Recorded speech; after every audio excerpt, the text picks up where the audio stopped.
Hello, everybody, and welcome Hello. to another exciting adventure in truth. We're excited to bring our podcast to you again. Week 28, I think we're hitting. 28. Well, it's a little off because 26 was you and I, and something happened 18 minutes in, and we no longer have that. I have got the 18 minutes, but that's just about the time we get warmed up. So anyway, so 27 or 28, depending on how you look at it. And we're excited to be here. I'm Jim Case, and I'm here today with my awesome friend and compadre there, Dr. Jeffrey Smith. Hello, everybody. And today, Dr. Jeff brought a kind of an interesting and obscure, maybe a good word, topic to bring to the table today, more about what it represents than probably what it is. But the thing is called the Emerald Tablets of Thoth. And a little bit of history of them, they're very old, like BC old, like 32,000 years BC old. But there's a lot of, just from the brief perusal that I did, a lot of information about how Thoth, this being, used these tablets and the information that's contained on them, and in conjunction with the pyramids and in conjunction with Atlantis. And so there's a lot of tie-ins to a lot of how things evolved for us as humans, and also I forgot what I was going to say. How about that? So Jeff is bringing the topic to the table, so we'll let him get started and tell us a little bit more about.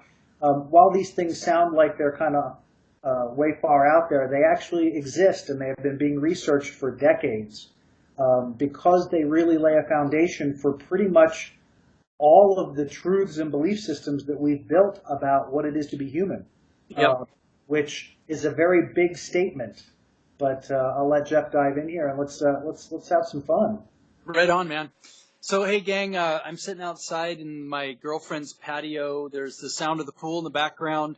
We're on the north side of Camp Pendleton. They're shooting artillery this afternoon, so you might hear a few booms go off in the background. And she's got a couple of dogs here that might bark. So just, be advised, all those sounds may want to jump in and play as well. 30 minutes before we hit record, Jim and I were chatting about what we would talk about. I planted a little bit of a seed last week from some research that I've been doing on these Emerald tablets, and just kind of put it out there that I wanted to tread lightly down this rabbit trail. And Jim this is one of the things that I love about Jim Case, and I hope that as you guys continue to listen in on this podcast, Jim's a smart guy, and at the same time, he's open. And if there's anything that I really, really appreciate about another human being, is that they can suspend their intelligence and open up their curiosity to just receive new information before they make an opinion or a judgment on it, and just kind of sit with it for a while and see how it feels, and just kind of like go with it. And that's, Jim never even heard about these things 8 days ago. These didn't exist in Jim's mind. And today I got him to do a little introduction on something that he didn't even know about 8 days ago, but he's open. And like he said, our point isn't to prove or disprove anything about these things. It's just really fascinating information to me, of which Jim's willing to play along with and kind of see where this goes. But I know Jim well enough, and you guys, if you haven't already, 28 sessions times 2 hours, I don't know what that adds up to, over 50 hours of getting to know Jim from, he's open, and he's non-judgmental, and he's willing to process, he's willing to dialogue, he's willing to argue, but that's just one of the things that I really love and enjoy. And ultimately willing to run my mouth. Yeah, and kind of have fun with it. And, there's been, some of these sessions we've done have been a little bit rough and tumble, where we're really pushing on new paradigms, or we're challenging old belief systems or things that, we're maybe really attached to or whatnot. Mm-hmm. But it's been a fun adventure, and I know this is going to turn out the same way. So about, I don't know, a month ago, and I can't even remember how, because these things just come. You guys, gang, you know how it works. You're driving the car, and all of a sudden there's a commercial that comes on, or you get an email, or somehow the universe is going, hello, I want to bring your attention to this, and you devote 2 brain cells to it, or enough to buy the book, or read the email, or watch the video, or whatever it is, listen to the podcast. And then, God starts talking to you, or the great white buffalo, or however it works for you. You start getting a download of just maybe a slightly different way of looking at something. And it ever so slowly, gracefully, lovingly allows you to open up to some wisdom, some information, some truth. And I really have a hard time defining what truth is, even though that's in the title of our podcast. I think that's somewhat ironic. But as people are open, and that's all we're asking for, is a little bit of openness here. If you're not open, you're going to end up being judgmental, and you'll have a lot of fun, and maybe even some of these podcasts we're doing, Jim, could be played at parties where people are just laughing their asses off at how freaking ridiculous these 2 smart guys are talking about stuff that just makes no sense to anybody at all, but it's entertaining. And if that's the purpose of these podcasts, well, that's fine. But I got to believe there's probably 1 or 2 or maybe 3 other people on the planet that might hear them and go, oh, how interesting. I can add that to what I already know. I want to throw something in the mix, and this is not meant to derail. It's meant to clarify, in a way, something that you talked about with regard to exploring these kind of new ideas and how these things show up and that they show up. And I'm amazed as I observe my path and the path of people that I've watched going through this process of becoming more conscious, or transformation, or whatever you want to call it, but that evolutionary expansion that goes on with all of us. But the thing that I find fascinating is that I often wonder, as you progress in this spiral, as you get into the tighter rounds of this spiral, as we're evolving and growing and becoming more conscious, I almost think that we actually are able to access more of universal mind, because the things that show up to inspire us, and the things that like, even with the Emerald Tablets, it isn't so much the tablets that's of necessary consequence. It's what they're saying about life as a human being on the planet.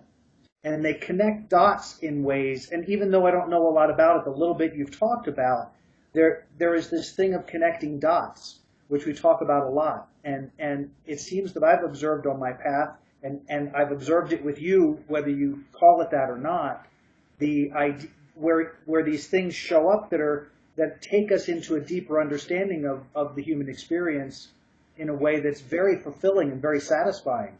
It's not woo-woo in the sense that we're looking for ways off the planet. We're not looking for how do we not be human anymore. We're looking for how do we immerse ourselves even more completely in this experience to be able to be the best we can be within it. And some of this information is just startlingly amazing in a way, because it's why would someone create that information? Why would someone bring that information to the table if it wasn't useful in some form for some reason? Right. Yeah. Anyway, so I just wanted to interject there.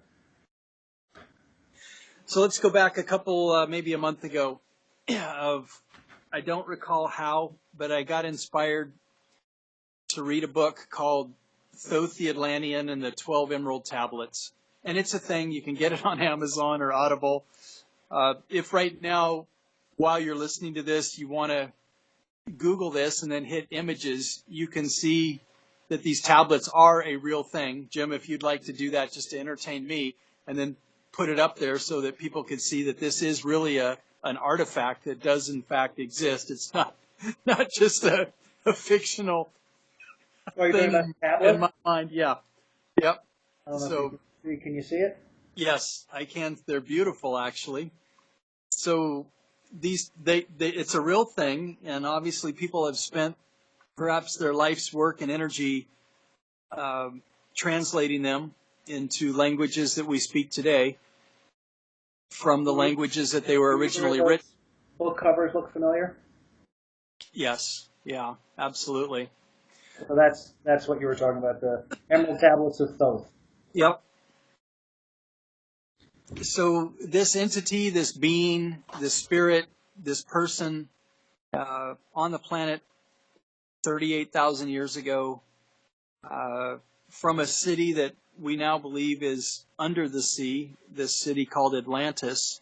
And people may wonder, well, how is it under the sea now? And I swear all these things used to just be so sci-fi or comic book-ish to me. But again, just the slightest little bit of openness will all of a sudden just go, oh, well, that really wouldn't be so hard. For example, tectonic plates move. And they move not only laterally, but they move vertically. Mm-hmm. And sometimes quite dramatically in a very, very short amount of time.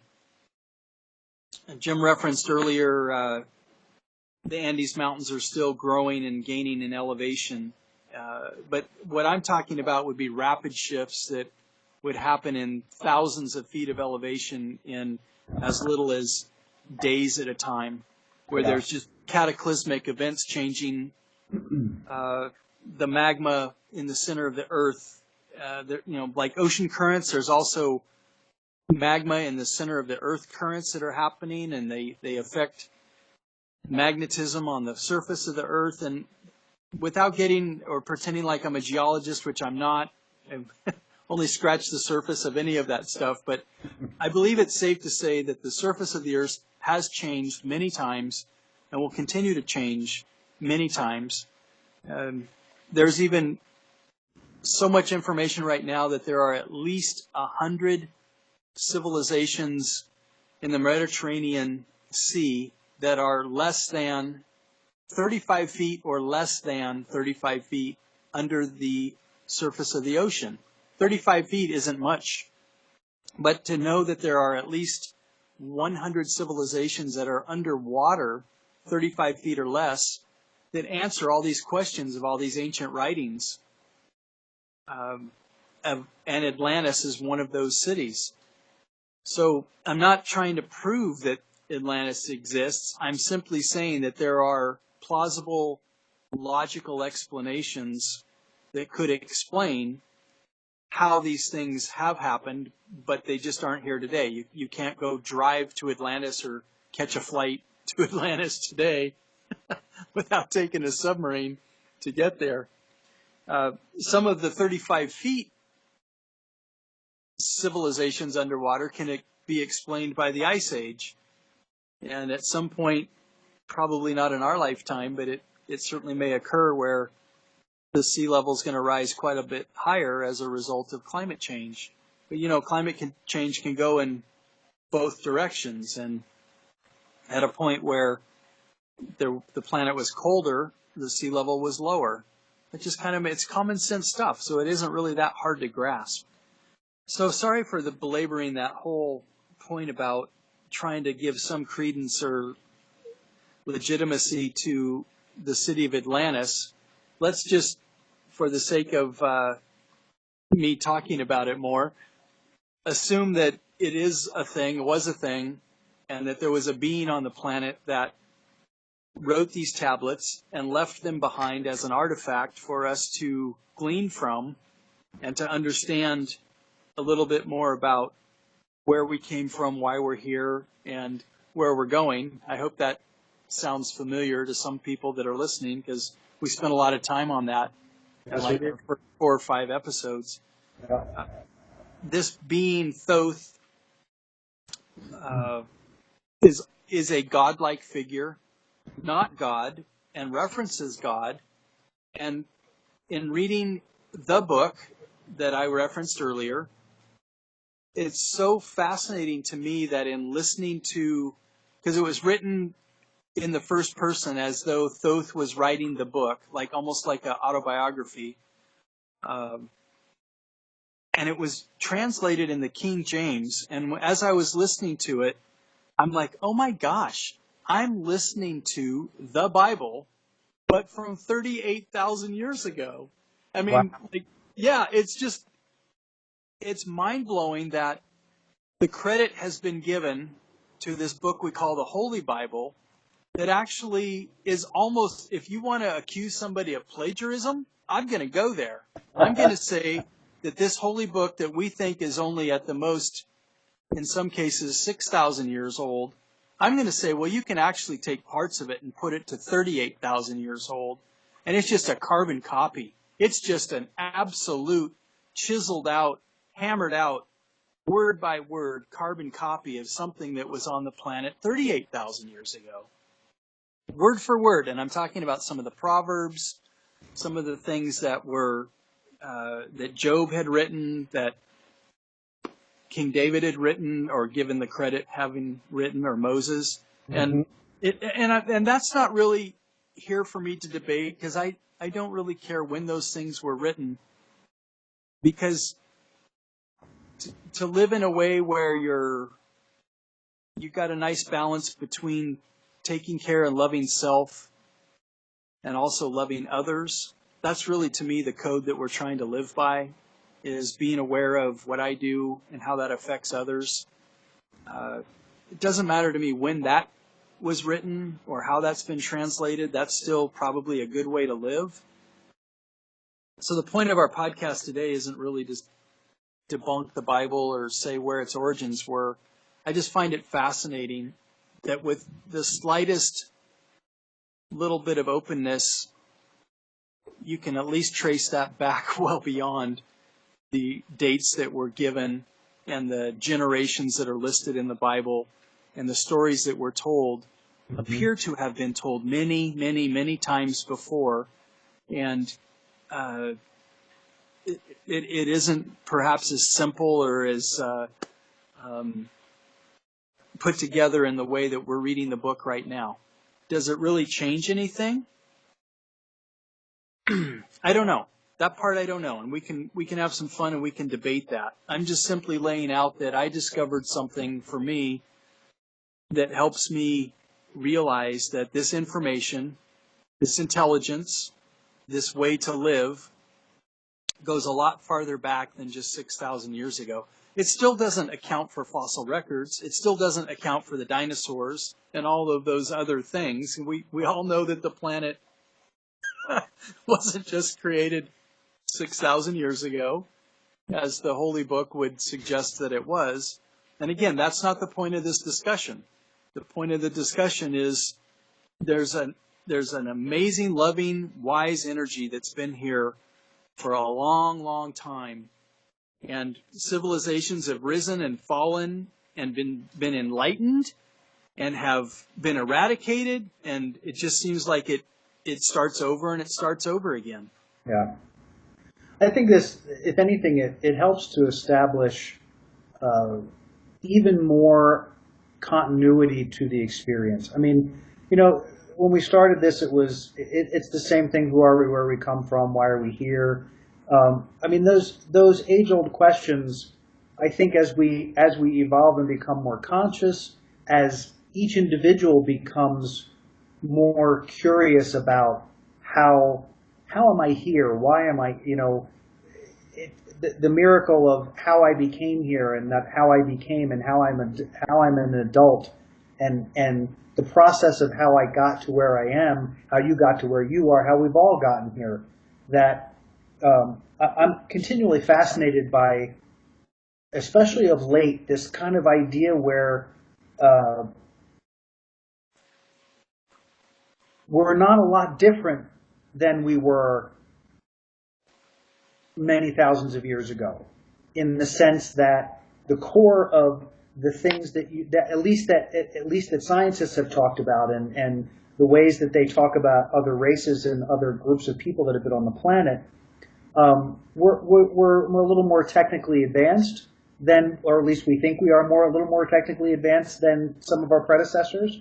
But some of the core principles, the things that we're experiencing right now on the planet, the differences of belief systems that are so diametrically opposed, and how you can't even use language to bridge the gap because there's no hearing going on.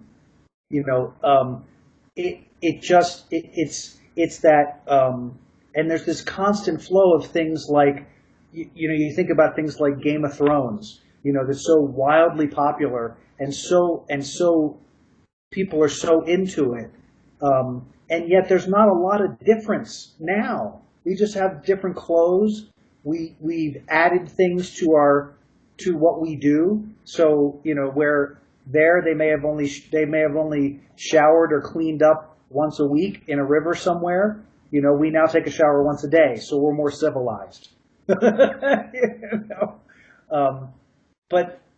all of that kind of information, when you start to see the continuity of it, that it's the same thing that we've been talking about, and that at every juncture, whether it was the Egyptians or whether it was Christianity or Judaism or any of them, there's a history that came before, but in order for the people who were in power at that point had to encapsulate it some way to manage people, to control people, to have power, to whatever it is that they were looking for at the time. So they change up the story and they rewrite the story and they make the story sound a little different or more toward their bent, because that's going to give them control and power in a situation. And so it's important it's important to be willing to explore those things, because the depth they bring to understanding the human experience, if that's what you're looking for, is absolutely profound, and absolutely mind-blowing when you contemplate that the idea that in a time frame that my brain can't comprehend, 32,000 years ago, somebody was already talking about many of the things we're addressing here, whether it's living in love, living in fear, how we treat each other, what are our belief systems, what are our truths, who are the gods, are there gods?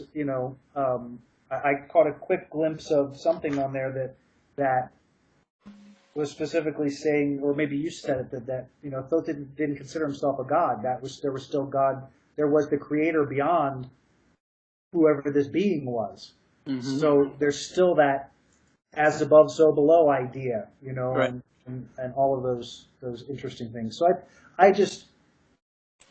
I'm not sure where all that goes. I just know that for me that has been a very interesting overlay in my experience, where the uncivilizedness of us is present in our experience right now. And it looks like it used to look like, or what we say it used to look like in our history. It's just, whether it's, we're a little more formal about how we approach whether we're going to take somebody over or take somebody down. Right. We're a little more formal about how we play the risk game in the world. But it's still the same game. It's still conquest. It's still who's my ally, who's my enemy, who do I, and setting up trade. It's just now we have 7.5 billion people on the planet instead of 5 million people on the planet, or 10 million people on the planet. And that's huge, because all of that information could actually has the potential to enlighten us to better ways of living in the present that are not as antiquated or barbaric or not serving. We're supposed to be evolving, and evolution has to happen from within. It can't be a put on a suit of armor, or put on a new suit, put on a new Burberry suit, or put on a new polo suit. Whether it goes from armor suits to suits you wear in the office, it's still all the same thing. I have no idea if that made any sense, but it did to me. Well, you bringing up the idea of evolution takes me back to the video with Bruce Lipton and Tom Campbell. Yeah. When they were, these guys are a couple decades older than you and I, and maybe read one or two more books, done a couple more experiments, and the extra time they've been here. But remember, they reduced everything down to two things they could agree on. One, that energy exists, and two, that evolution takes place. Those were the two things that they could base everything else they talked about on. Those assumptions was that there's energy and that there's evolution. And that was the only thing, those are the only two things out of these two brilliant men that they could say are safe to make every other assumption from. Mm. So somehow we got back there again, but in your world and in my world, I can certainly say you'd have to be a fool to say energy isn't something that you could say is an absolute, a truth, if you will, since we're playing around with the topic of truth. Yeah. And that over time, perhaps things can not only evolve, but they devolve only to evolve again. The way that I would support that statement would be a mentor that I hope to one day meet face to face that I only know through reading his books. Greg Braden talks about some of his world travels. He likes to take groups of people to places where, like Machu Picchu is one of the places that he takes people that did some amazing things, and they left some artifacts behind that make us scratch our head and say, how did they do that? How did that work back then? One of the places that he goes, there are historical artifacts that support that nuclear energy has been here on the planet before our time in human history, and that in South America that there are, when I say artifacts, when a nuclear reactor goes wrong, it melts elements that can only look a certain way because of nuclear fission or fusion. So sand looks a certain way, and carbon looks a certain way, and different elements, when they've been exposed to nuclear energy, a meltdown, if you will, like a war took place, like nuclear missiles or bombs or rockets or some kind of exchange took place, or they just had nuclear energy here on the planet, and due to a cataclysmic event like a volcano or an earthquake or something ruined it, and the byproduct was these melted minerals and elements that support the idea that nuclear energy has in fact been here on the planet before. We're not the first. We think that we're the first ones. Mm-hmm. We think that the book started 6,000 years ago, and wow, how amazing are we that we have nuclear energy now, and we can fly. And it's like, we're just now beginning to catch up to civilizations who've been here before, who make us look like freaking idiots. Yeah. But our ego says we're the most advanced civilization that's ever been here before. And I'm in a place where I'm like, go ahead. It's so interesting to me that we primatize those races of people in a way. When they're taught in history, there's a lot of making them less than we are. That right. They were primitive. They were, even with all of the gold and crazy, wonderful clothing and hats that the Egyptians supposedly wore, they were still primitive in comparison to what we are. And yet, I think they were on the planet longer than we've been on the planet, I think. I don't know if that's, because I don't know. Wasn't I thought the Egyptians were around for 5,000 or 6,000 years, weren't they? Yeah. They've certainly been here longer than 1776 to 2008. Or even BC to AD. Right. Yeah. Right. Still longer. So let's get back to the if this energy, being, entity, godlike energy called Thoth left these Emerald Tablets behind for us to get some guidance from, some understanding from. And in their translation, literally, I mean, you're going to have to go check this out for yourself, gang. I suppose I could have written some of this down and recited it, but if you're willing to just take a summary from, doggone it, it was translated in the King James for a reason, and it reads just like you're reading Proverbs or just like you're reading some of the Old Testament, to where it's describing stories and it's describing encounters and events like, oh my gosh, this was written down 38,000 years ago, and then it's being retold within the last 6,000 years. So really, which one was it? I'll share a paragraph. Okay. This is from the Key to Above and Below, which is considered tablet 11. I'm just picking a random thing here. Now shall I speak to thee knowledge ancient, beyond the thought of thy race. Know ye that we of the great race had and have knowledge that is more than man's. Wisdom we gained from the star-born races, wisdom and knowledge far beyond man. Down to us had descended the masters of wisdom, as far beyond us as I am from thee.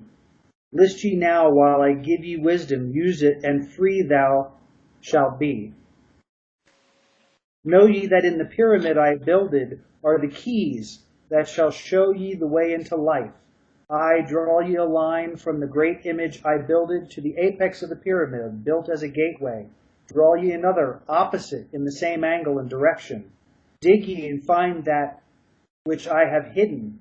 There shall you find the underground entrance to the secrets hidden before you were men. I could go on if you'd like, but that was 2 stanzas. Right. So, do you find it interesting that in all of the ways that could have been translated, that it came out in a King James-ish way? Yeah, seriously.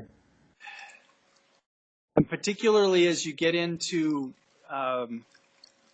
again, you do a whole book of this stuff, and it's just like, because I was well-versed and studied and disciplined in the holy book that we call the Bible, it was so apparent to me that, my goodness, this is not an original work.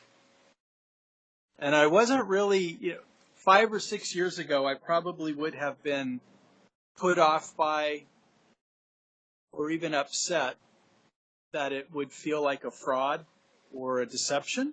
Mm. And as a result of going through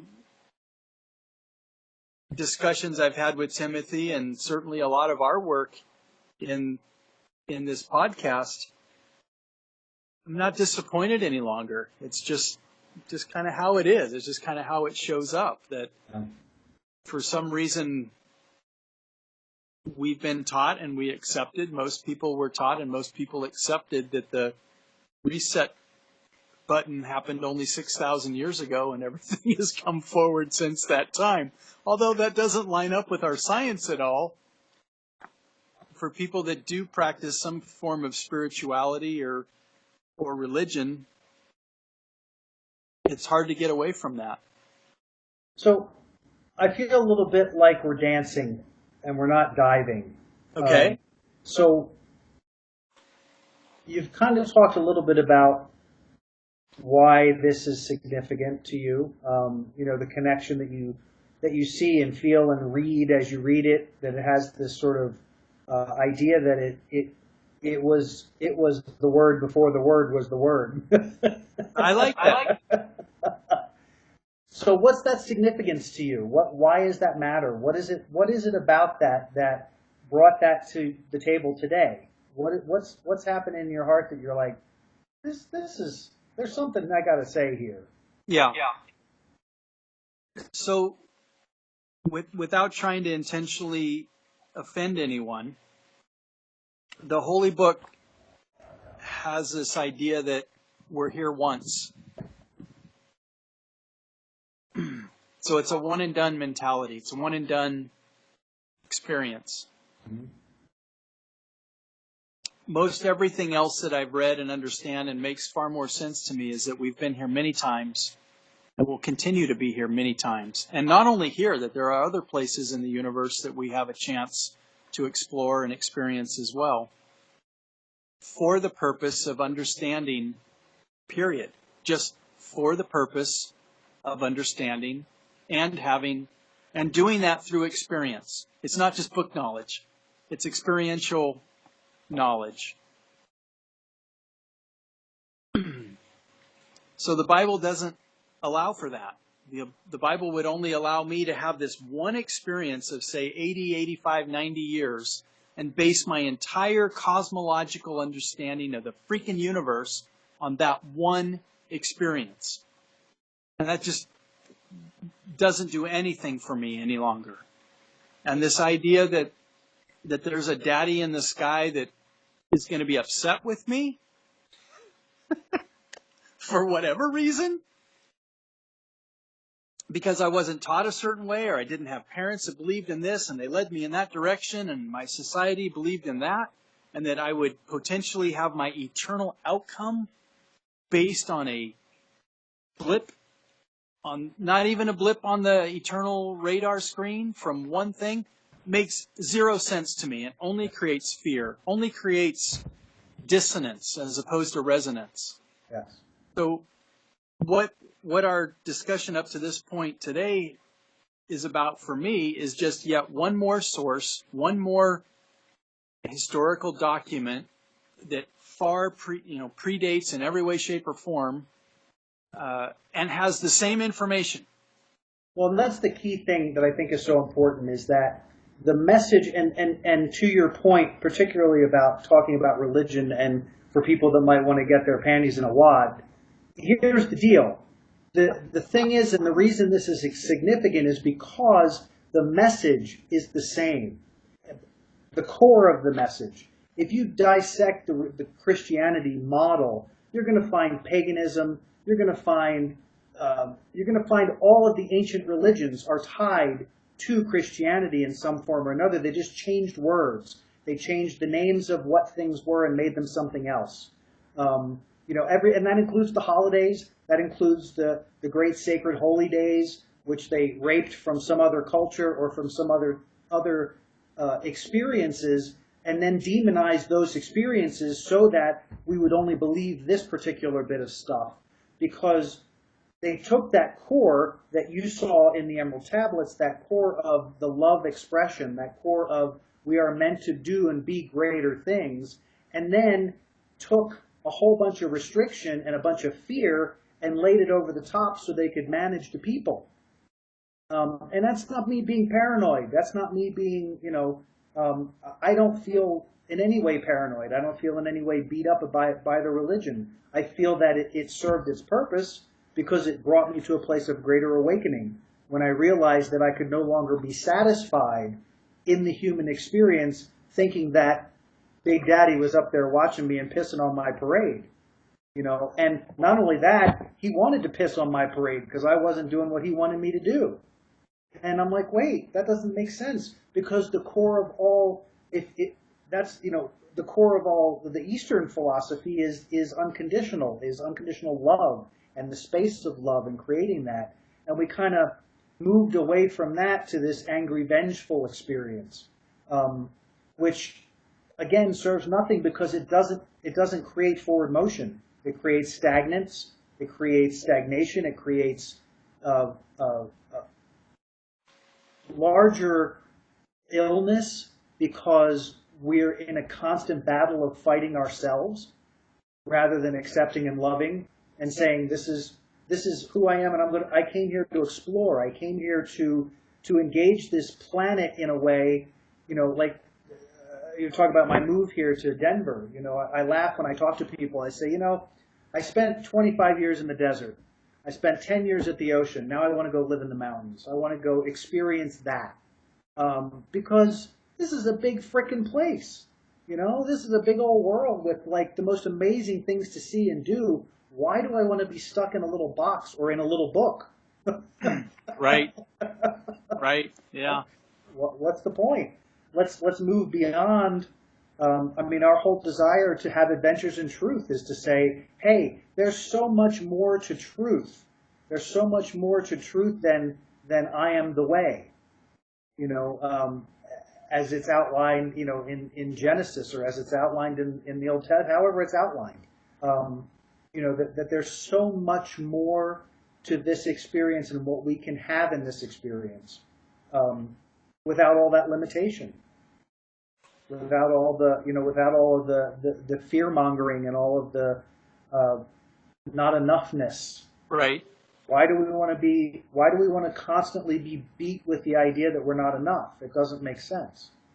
So that we can live small, And then this is not the point where you break out the pom-poms and go, yay, team, let's go, rah, rah, rah. It's about, to me, it's about wake up. Come on. There isn't a human being alive, to my way of thinking. There isn't one human being that hasn't had the thought. Not one. I don't care where you're from. I don't care who you are. You've either been confronted with it or you've had the thought yourself that says, this is limiting. Why do you keep doing it? And honestly, Jeff, I would stake a lot of money to say that I can't imagine there's any human being that hasn't had that thought. Sure. And by virtue of having the thought is the stimulation. We've been trained to believe that having that thought is actually antithetical to development, is antithetical to our growth, and antithetical to the path of love. And it's completely the opposite. It's actually the entrance to the path. It's the place that you start. It's the place that you go, wait a second, there's more to what I'm doing here. What is the more? And then being willing to see it, being willing to feel it, being willing to evolve into it, whatever it looks like, without judgment, without one of the things lately that I think is so extraordinary, that in my own meditation, in my own process of contemplation, is this idea that because everything is either crouched in love or fear, so if your perspective is love and you recognize the love that exists and the love that was in place, that created this world and the place in us and everything that's in it, that you can't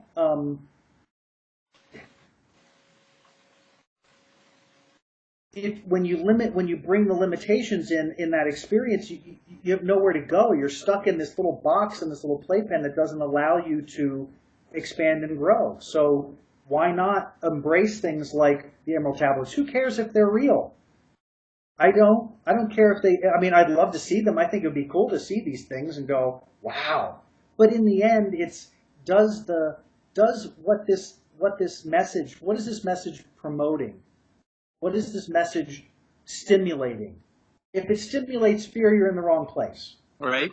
Right? If it stimulates anything other than awe, or at minimum curiosity, but then we use the book to smack ourselves up the head and say, stop being curious. No. God didn't say be curious.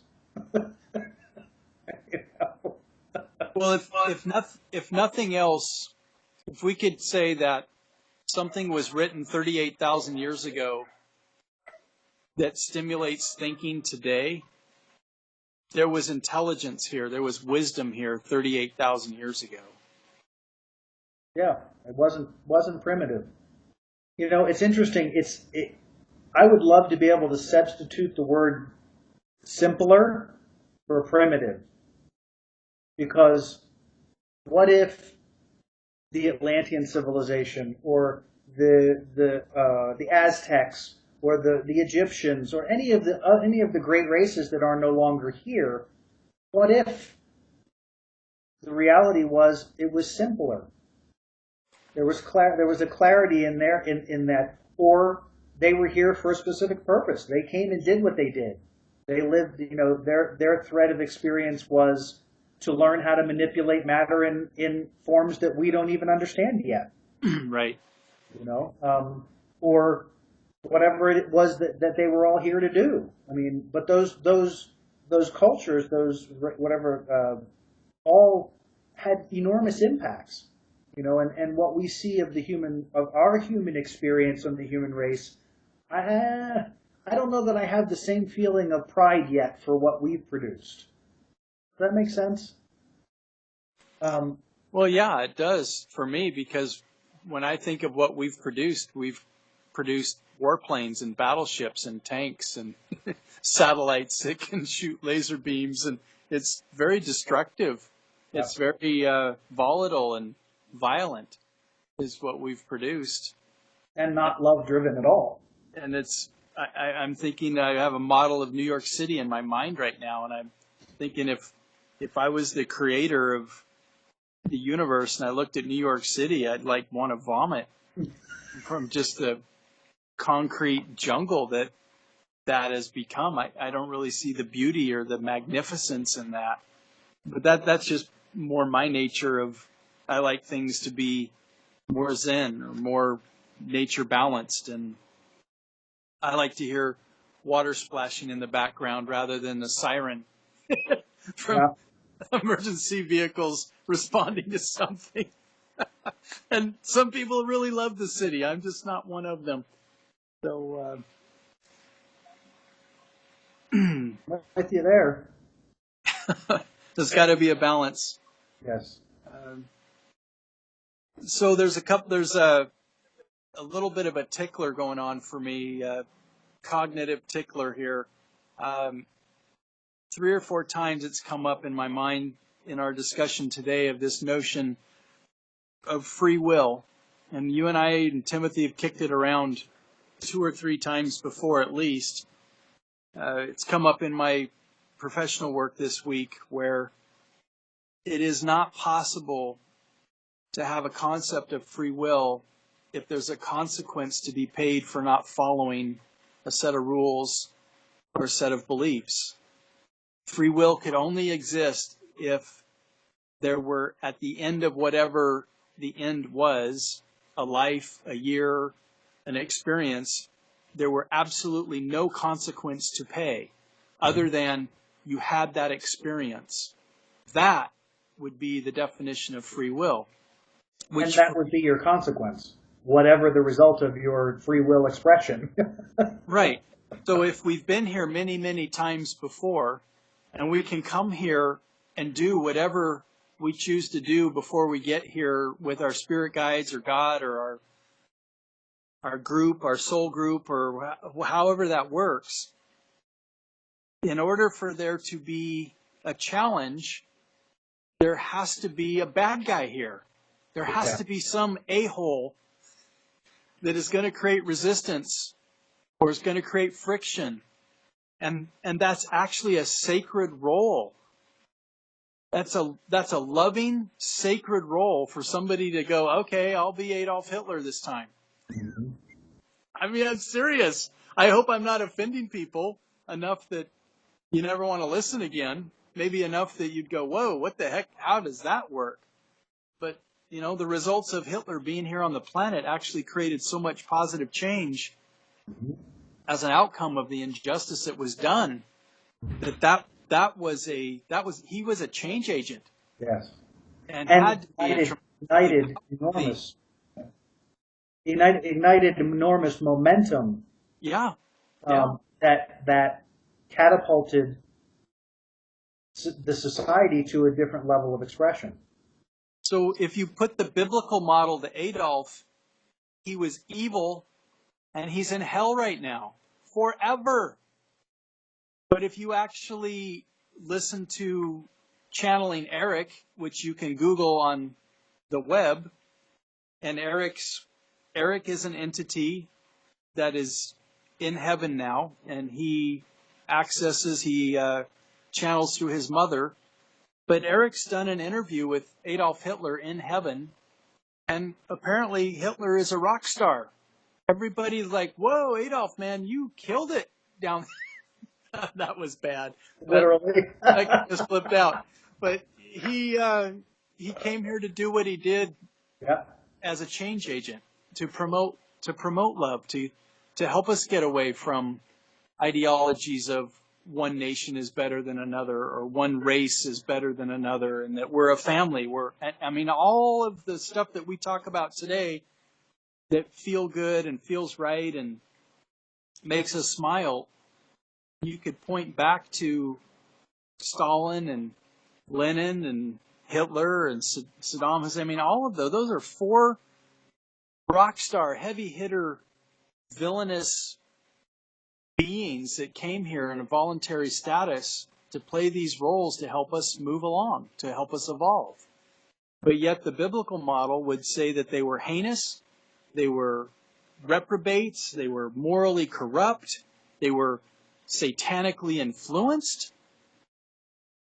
That doesn't work for me anymore. None of that fits for me at all. It's all moralistic fear mongering that is all driven on fear mongering. It's another way to keep people in check. You know, I mean, they've even drawn those references to our current president. You know, that there's potential there. But what the potential is and what the need is for a quantum leap in how we are being as human beings. Yes. And so the steps that are being taken, the things that are being done, while they may appear repugnant and they may appear a lot of different ways, they're forcing this divide that has to some point come to a head. It has to come to a point of movement, positively or negatively. You know, I mean, it seems that there's always the contrast. You know, in law of attraction, they talk about contrast, and contrast is never defined. I mean, it's defined, but it's not defined in negative terms. It's simply contrast. So you want to have a positive life experience, you want to have this, you want to be this evolved human being, or whatever it is you want to do. The contrast is the stuff that shows up that helps you to build the character and understanding and build the truths of your life that help you to align to the thing that you want, to that ultimate expression that you're looking for. So those experiences, those contrasting experiences, are just there to stimulate change. And if we keep it in that term, then again it comes back to no judgment. From a space of love, from a space of unconditionalness, it's not about good, bad, or indifferent. It's about what it is. It's a thing. It's an object in the field of my awareness. Yes. Is it uncomfortable? Heck yeah. Heck yeah. You know, but microcosm, you know, I think I talked about this with you, this process of change in my life, you know, moving from California to Colorado, that whole evolution has been amazing, but the amount of contrast has been really challenging. But it's where do you want to live? You know, I could have caved 3 months ago to all the fear and anxiety and, oh my God, and how are you going to do this, and you'll never make it, and where's the money go? And I could have focused on all the details that I could have driven myself into the ground, instead of focusing on the end result, focusing on I am creating. And if I'm creating, then I need contrast to stimulate more energy, stimulate more understanding, stimulate more clarity, stimulate more ability to tap in and find satisfaction. So it's in every situation. You know, you think about a Hitler type of personality. He was being who he thought he was. He wasn't trying to be somebody else. He wasn't trying to do anything other than what he thought was the most right thing, given what his understanding of the world and life was. Sure. And because he did that, he created an enormous amount of contrast for a lot of people who still had their head buried in the sand, for a lot of people who didn't want to get out of the Dark Ages, didn't want to get out of, I'm going a little back further in history, but didn't want to get out of that period of denial and that period of unwillingness to see the world for what it really is. And here comes this energy that says, that's unacceptable. You can't evolve from that place. We need to evolve. One man managed to do that. That's pretty freaking incredible. I'm not trying to glorify Hitler. Don't get any strange notions here. It doesn't mean that the actions that he took were stuff we should look up to. Sure. It's about acknowledging that everybody is here for a positive purpose. Whether we like how they did it or not, the end result is our individual growth and evolution. So if you want to stay locked into the little book and live in the fear bubble and live in the fear experience, that's going to greatly limit your ability to grow. And you'll still grow, but you'll only grow within the confines of the box. And until you get uncomfortable enough within that box, you'll stay there. Until someday you go, gosh, why do I feel so uncomfortable? Ugh! And the box breaks open and you go, oh my God, where am I? But that's the contrast. It's that point that you go, wow, where do I go from here? I just got a little kind of a visual picture of, those Russian dolls that nesting dolls. One fits inside the other and fits inside the other. So you break out of one box only to then realize you're in another box, and then you break out of that box.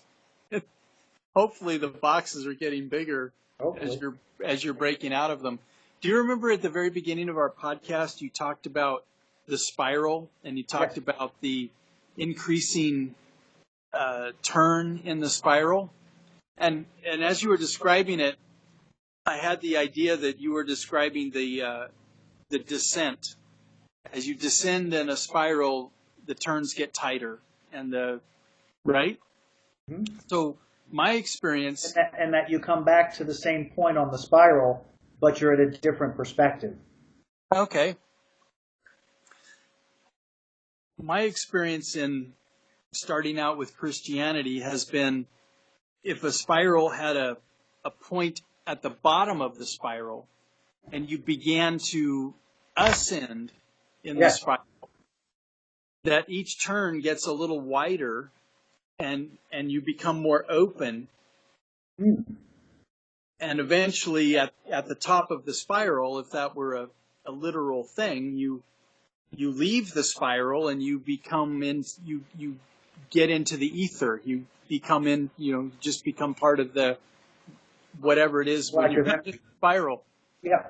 But that's kind of been my experience with different books or classes or degrees or decades, whatever you want to call it, has been more of an openness and an acceptance as that is becoming larger rather than smaller. Well, and then your energy, your personal energy, the consciousness that you carry has to evolve with it, or you're not moving up the spiral. Or if you are, you're only moving a minor increment up the rung and not making quantum leaps through that spiral. Right. So you may spend, depending on your belief systems, depending on how rooted you are in the fear model, you may spend a lot of time on one little rung in a whole lifetime. You may spend on one little rung of your spiral. Right. Because you can't allow yourself or allow anyone to expand you beyond that point.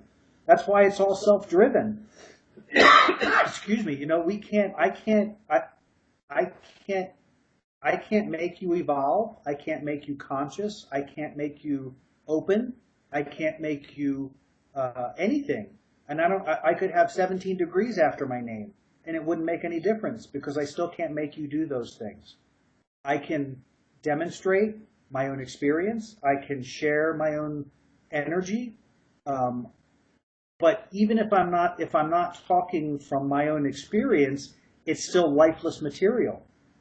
Because I may have read it in a book, but if I'm telling you about it and I read it in a book, there's no value in it. It's just words. But when I show up in the space and I'm saying, hey, here's some amazing things that can happen in your experience. And while they seem small, to you they're going to be huge because the way you look at the world, the way you see things, when you have an aha moment, your aha moments may be something that I would go, oh yeah, okay. But to you, they're astronomical. You know, I have that experience a lot where I have these aha moments that to me are like the whole universe.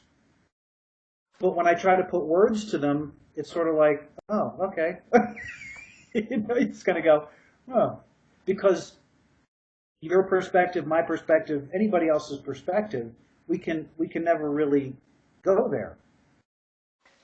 Right. You can't be my perspective, and I can't be your perspective. I can't be your focus. Yeah. I can't be your clarity. You know, we can agree on things, but if I haven't gotten there, I'm wondering if you could articulate a teeny bit more on how you would describe what you coined as the fear model. What would the fear model have some more descriptives? The fear model. So the fear model is, I think largely, it doesn't have to be driven off of a religious background. It typically is because we've all been, at some form, at least in Western culture, most of us have been indoctrinated into some form of that experience. But the fear model as a whole is the choice of, to break it into a small concept, I'm trying to think of, it's like the difference between looking down versus looking up. You know, it's like you can walk through the world looking at the ground all the time, and you're never going to see past the peripheral vision of what you can see looking at the ground.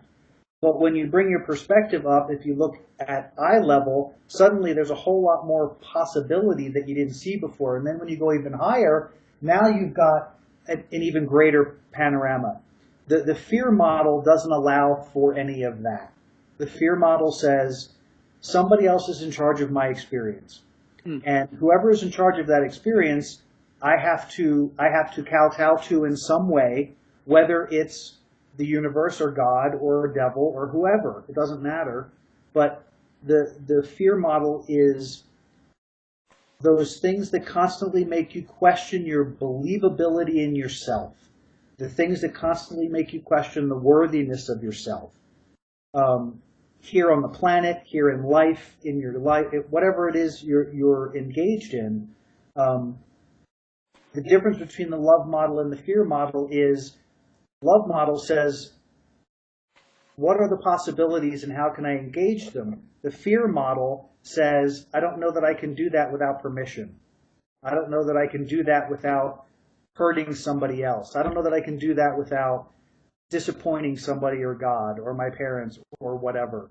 And down to the microcosm is the difference between you get a bill that comes to the mailbox and you look at the bill and you go, oh, okay, I have to deal with that. Or you look at the bill and go, oh my God, it's $140. They're two very different experiences.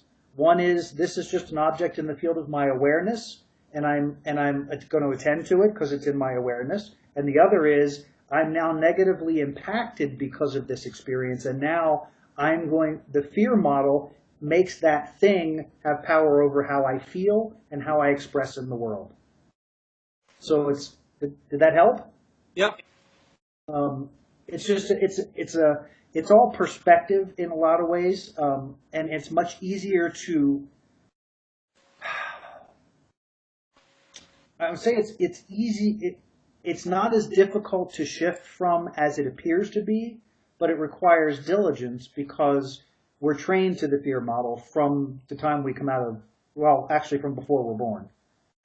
Because I believe, and in some of the writing that I've done, some of the stuff that's come up through that we're imprinted with the fear because the fear starts with the mother. So wherever the mom and dad are in the fear spectrum, that's imprinted from the beginning. So all of the things that they have anxiety about or fear about or concerns about in the belief systems that they already carry within their code, in their DNA code, is transmitted. And then as their energies engage, that's stimulated. And now I'm already beginning to experience and learn that in the womb. So when I come out, I'm already predisposed because because all of the feelings and all of the nervous energy experiences and all of the energetic experiences that the mother incurred during the process are imprinted. You're living in that environment. You cannot be unaffected.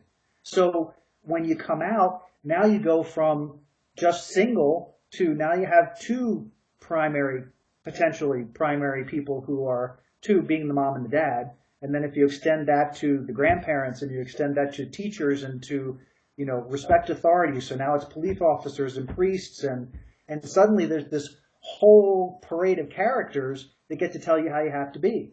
Right. And get to tell you how you get to feel, and get to tell you what you're allowed to do and not allowed to do, and get to tell you how worthy you are or not worthy you are. So by the time you're 7 years old, it's over.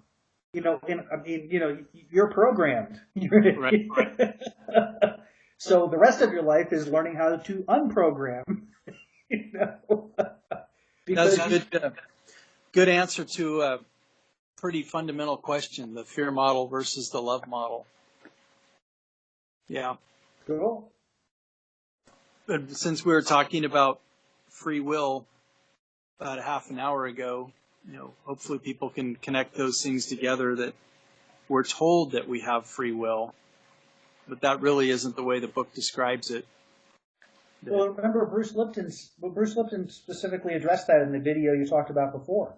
He specifically talked about free will and said, we confuse free will because free will means you have free access to what's available to you, not everything. Free will doesn't mean you can willy-nilly, go off and do something that would not be normally part of your experience. No, I'm not saying that correctly. That it's within your scope, the scope of your experience. You have options based on the structure of your belief systems about what you can do and what you will do and won't do. So free will is how you operate within that. It's not free will to everything in that sense. And I love that only because it helps people. I think it helps me to understand a little more clearly that you evolve your will and the freeness of your will evolves over time. Because the more you shift out of the fear experience to the love experience, that begins to open up. And now the possibilities open up. And right. The potential expands. And now the field grows bigger.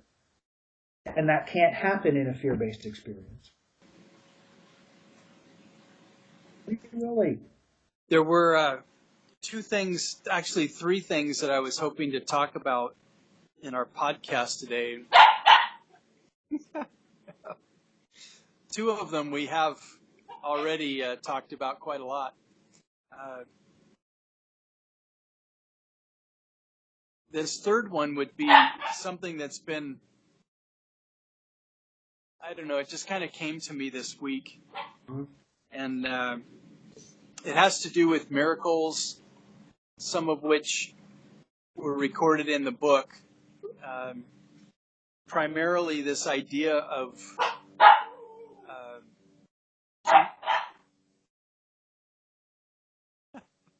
this little dog has just been let loose out in the backyard and is waiting for her companion, I guess, to come out and join her. And is going to bark until that happens.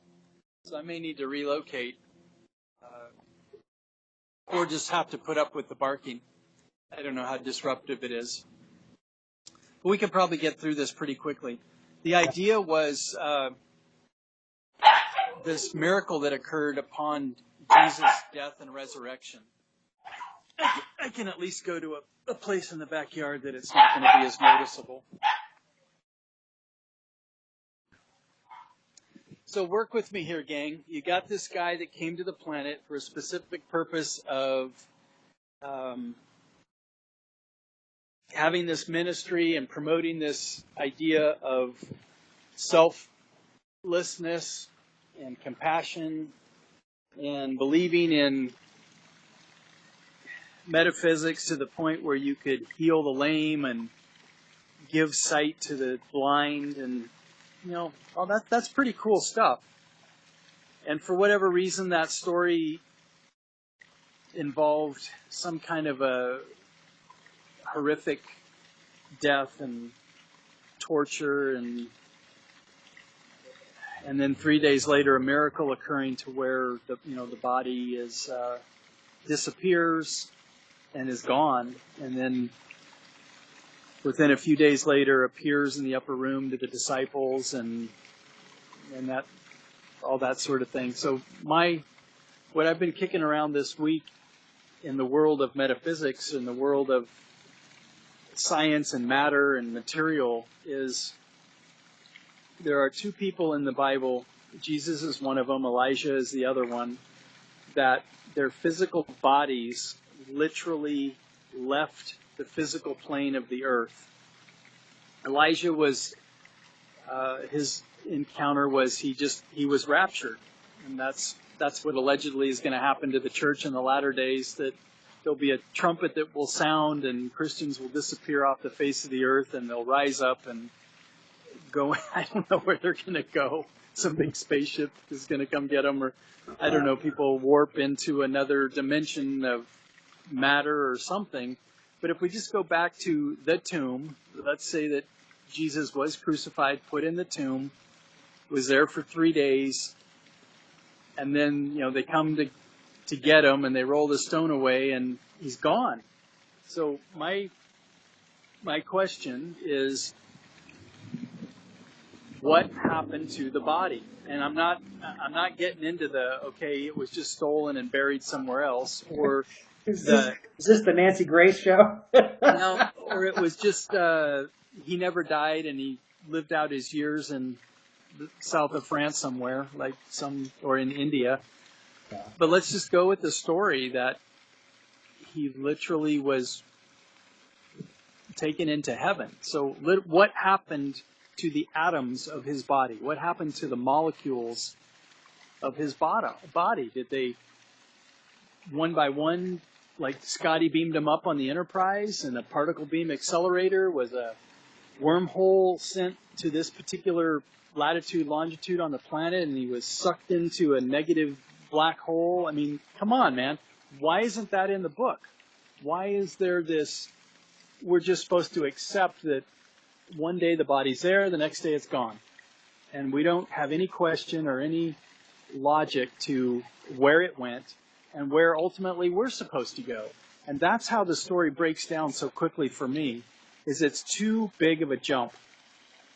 And it's like Batman in comic books to me, is what it comes down to. That there's no logical, sequential, step-by-step process that I could actually see that happening, and that it makes sense. And because that doesn't make any sense, and there's really no credit to it, it absolutely takes away from almost everything else that this same book writes about. Wow, that was a rant.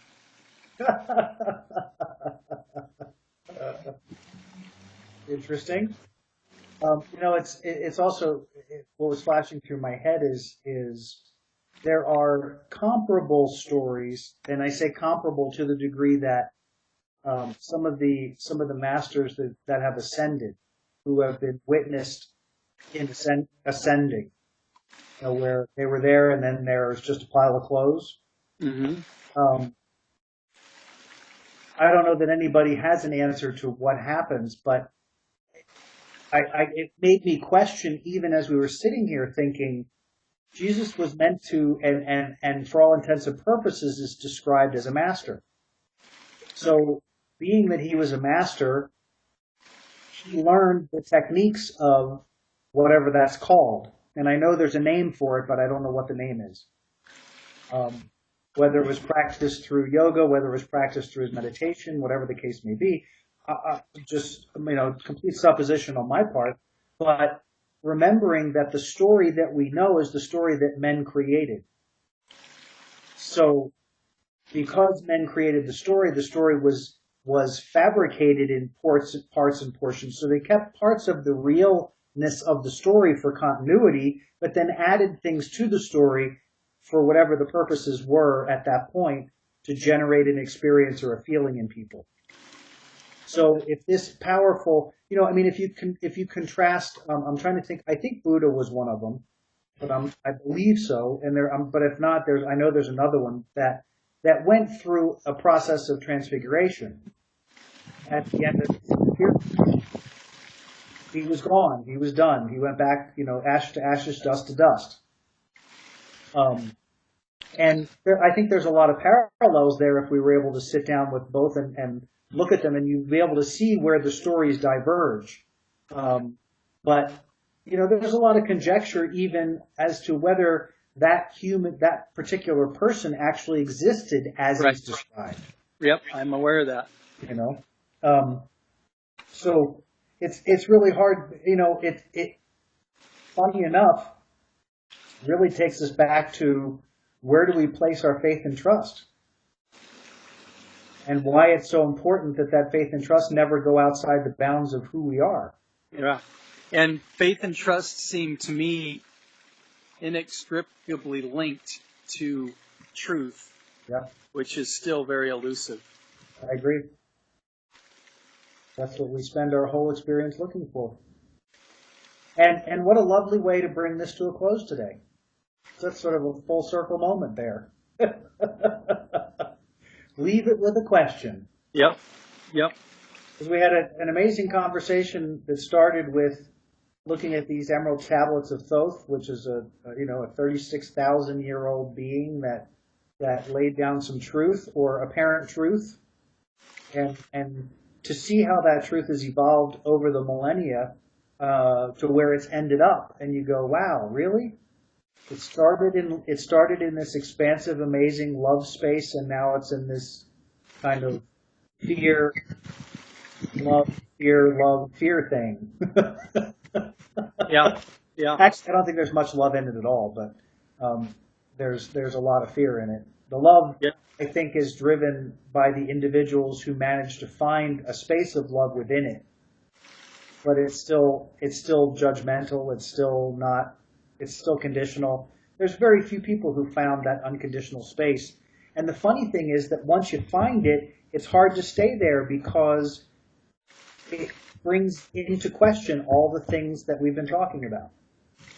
If you can find a space of unconditionalness, it opens the doorway to all the other possibilities, and you can't help but ask the question.